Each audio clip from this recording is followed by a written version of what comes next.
Black people, I'm really struggling right now. I'm trying to understand the thought process.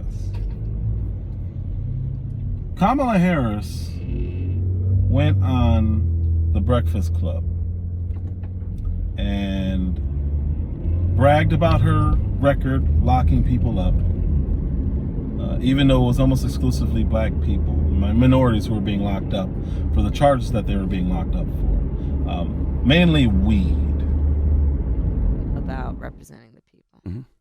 And as a prosecutor, it was about what we need to do to correct the system.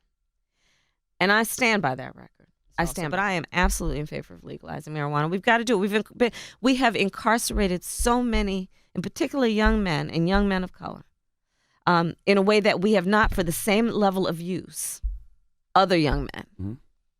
And we've got to deal with that, in addition to dealing with the fact that not all drugs are the same. Me personally, never smoke weed. I don't care about weed. It's not a thing for me. It's not an issue. You get locked up for it. The only reason why I think you should go to jail is because it's against the law, and you knew it was against the law before you got caught doing it. That's it. That's all. When it comes to weed, I could not care less. If it was legal, I wouldn't care about it either way. It makes no difference to me what people do to their bodies. But they need to understand when it's against the law, you get what you get. But Kamala Harris was celebrated, first black vice president, first Indian vice president, first Jamaican first everything. As the Biden and Harris families took the stage Saturday night in Delaware, moms and young girls among the millions watching all across the country, taking in the emotion of the moment. Actress Mindy Kaling tweeting, "Crying and holding my daughter. Look, baby, she looks like us." While singer Sierra embraced her daughter. We can do anything we put our minds to, right? Yeah. Harris's niece, Mina, posting this pic of Harris with her two young daughters, captioned, "Vice President Auntie." Harris, the daughter of Jamaican and Indian immigrants, is no stranger to first. The celebrations reaching the tiny village in southern India where Harris's maternal grandfather was born. In 2010, she made history as the first black woman elected as California's Attorney General, running the country's second largest justice department. We celebrated it because her skin color looks something like ours. And that was a thing, like literally a year and a half ago. And for the year before that. Yes, we got one. We got her in. This is such a huge achievement. Okay. Then she laughed because she said that she smoked weed. Have you ever smoked? I have. Okay. Like in and college, I inhaled. I did inhale. Okay. It was a long time ago. But yes. I know you have to go. They say you have to go. I just broke news. I mean, was it in college? See, I like stuff like that. That's a real honest answer. Real. Was it a blunt or joint? It was a joint. Hey. Yeah. You remember the high? I do. So if it was legalized all throughout the country and medicinal, would you do it? Listen, again? I think that it gives a lot of people joy, and we need more joy. We need more joy in this world. And nobody batted an eye at the irony and the hypocrisy of her smoking weed and locking all these black men up for smoking weed. Now, fast forward. Mind you, I don't care about the topic. And I don't care about Brittney Griner, because that's where this is leading to. Brittney Griner got caught with weed. She didn't get caught here, she got caught in another country. And another country does not play. I've already talked about how other countries you get caught stealing, they take your hand. Some will take your fingers. Here we would say, oh my gosh, that's savage. We can't do that. That's just not fair. Okay, that's fine, but that's here. That's what makes us a great country. See how that works? People, including Brittney Griner, complain about this country and the rights that people have and how people are treated. And then when she goes over to another country, she gets a real dose of reality, because she got caught doing something there that here in some states wouldn't even be considered a thing. In others, petty crime. Walk away pretty much with a ticket and a court date. So now she's been going to Russia, I think, playing in Russia for like 7 years. So people are trying to make this political, but she's been there. She just never got caught doing something stupid. Now that she's got caught doing something stupid, all of a sudden, she's Rosa Parks. And I know I made a video about this, but she's a martyr. She's being treated unfairly. They need to let her go now, as if our protests matter to the people who Joe Biden is paying to kill. Best case scenario out of this, we have to give up an arms dealer, mass murderer, to get her back because she's stupid. That's the best case scenario for this country, because we have absolutely nothing to do with what she did. Now, our last president got LiAngelo Ball back. He got ASAP Rocky back. He did it diplomatically and said, hey, you guys got our guy, let him go, or else. However he did it, he did it. We don't know how he did it, because it's none of our business how he did it. We just know he did it. And people hated him so much, they didn't even want to give him credit for any of those. I remember they got all up in arms because LiAngelo Ball thanked the president for his role in getting him back. And some people, including some people, just were just upset. He didn't do anything. Okay.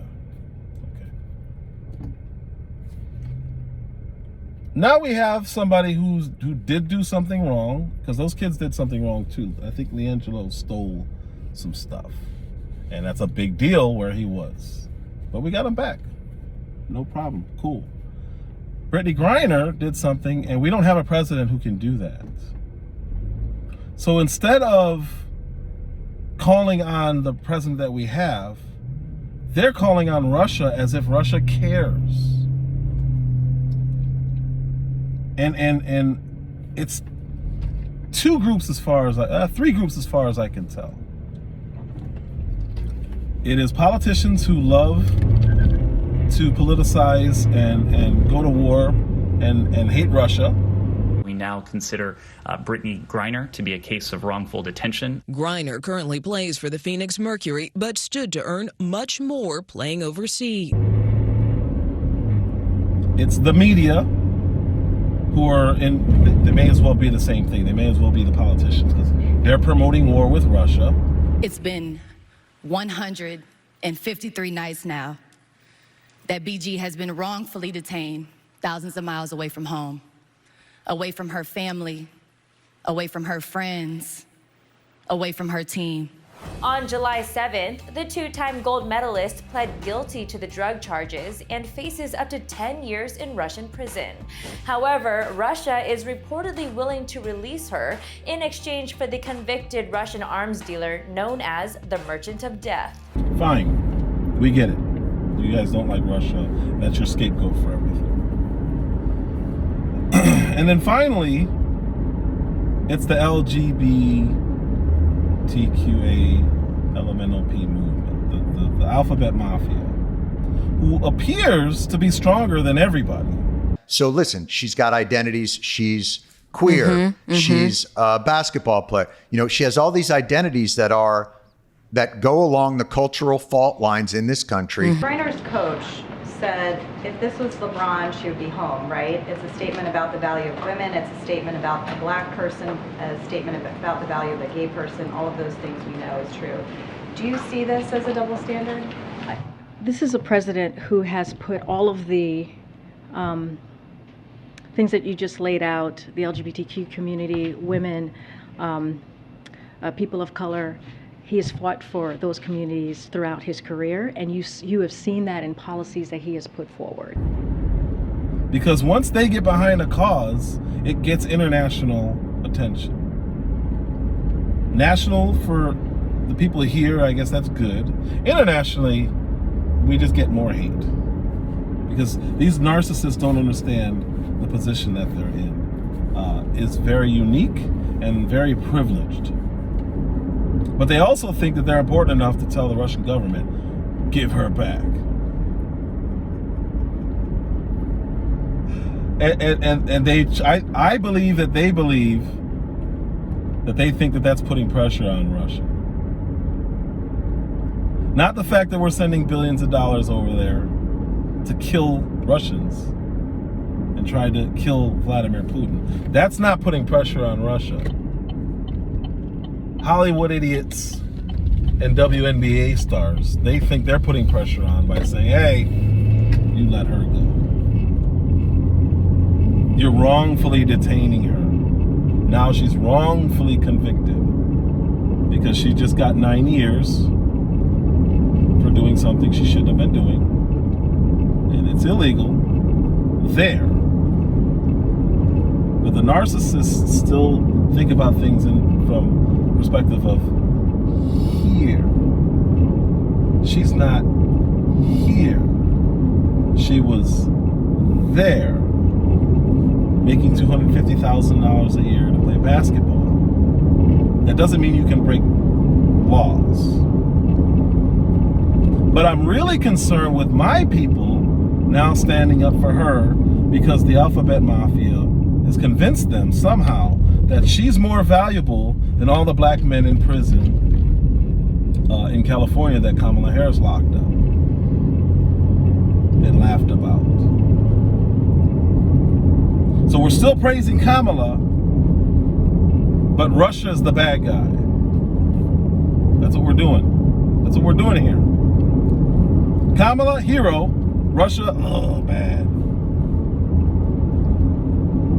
Kamala locked up hundreds, if not thousands, of people during her tenure as prosecutor in California. All good. She's a hero. Russia locks up one person who's guilty. Admitted she's guilty. Made excuses for being guilty. Hero. Second only to Dr. Martin Luther King Jr. Why are we doing this? Why is this even a thing? I get wanting her back. Cool.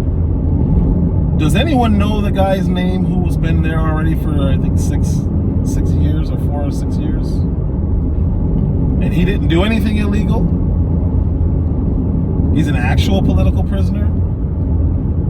So the media will have you believe that Brittney Griner is a political prisoner and that this is about politics. No, it's not. She broke the law and did it in a place that we're at war with. I don't know why that's so hard for people to wrap their minds around. Well, I do. They're narcissists. And they think, well, I think it's bad, so you gotta let her go. Well, we don't have any power. In the best case scenarios, we're going to give them a mass murdering international arms dealer for her.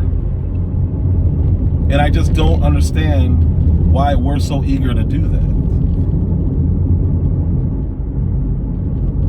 She's voiced her displeasure for this country. Now she sees the privileges that she had once those privileges got taken away. Lesson learned. Hey, maybe it's not so bad. She's praying to be able to come out to the national anthem now.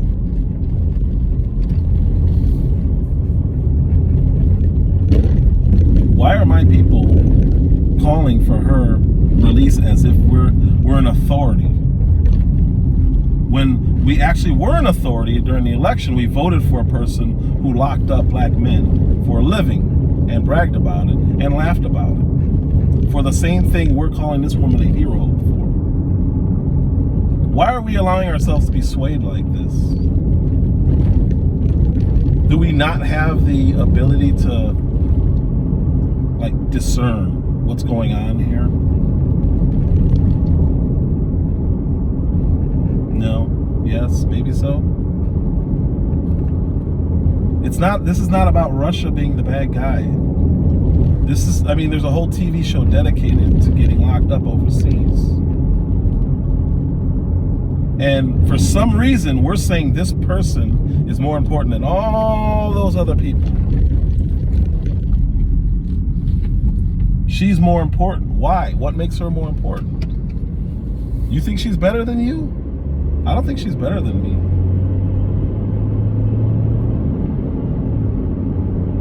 Although I've never been locked up for doing or for having drugs and accused of smuggling either. So I think that automatically makes me better than her. But that's as a United States citizen. She didn't respect the laws of another country that she was in.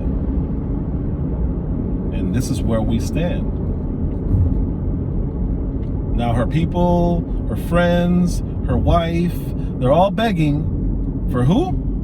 Oh, United States government. The people she was just protesting 2 years ago. Not saying you're not allowed to protest. I'm really not, of course I'm not. Come on. Every video I have is some form of protest. But if I'm protesting how good the country is and the treatment of the people, running to the same country and the government when somebody else is treating you bad, it's kind of weird to me. Because why do you think they would do it? If they do it, is that going to change your outlook? Or are you going to say, well, they only did it because the pressure we put on them? I just think it's very interesting. 9 years. It's harsh for by American standards, but is it? What do the sentences look like for those people that Kamala Harris locked up? The hero who can't even speak in full sentences. Every time she does an interview, let's say the topic is orange juice, she just repeats the word a lot. And she'll say, well, I think, orange juice is something that people drink, and orange juice is healthy. And I think that if people drink orange juice, they'll be healthy. That's how all of her interviews go. We are going to the border. We've been to the border. So this whole thing about the border, we've been to the border. We've been to the border. You haven't been to the border. And I haven't been to Europe. And I don't understand the point that you're making. Anytime she says something, she just repeats the topic at hand over and over and thinks that that's sufficient. I think about what we need to do to address mayor. What ultimately does so often fall on the shoulders of our mayors to address on a community level. We need to take action at the federal level. Together, we are expanding access to transportation. Seems like maybe it's a small issue, it's a big issue. You need to get to go and need to be able to get where you need to go to do the work and get home. Like that's an answer. Let's talk about the border. Well, I think we need to do what we do on the border. And as long as we're doing what we do on the border, we'll continue to do it. And it should be effective for the border. That's how she answers questions. We got to take this stuff seriously as you are, because you have been forced to have to take it seriously. We talk about our children. I know for this group, we all believe that when we talk about the children of the community, they are the children of the community. That is especially true when it comes to the climate crisis, which is why we will work together and continue to work together to address these issues, to tackle these challenges, and to work together as we continue to work operating from the new norms, rules, and agreements that we will convene to work together on to galvanize global action. We were all doing a tour of the library here, And talking about the significance of the passage of time, right? The significance of the passage of time. So when you think about it, there is great significance to the passage of time in terms of what we need to do to lay these wires, what we need to do to create these jobs. And there is such great significance to the passage of time when we think about a day in the life of our children. You guys think about any of this? Or do you just go on through your days following what you think you should do based on what somebody else says?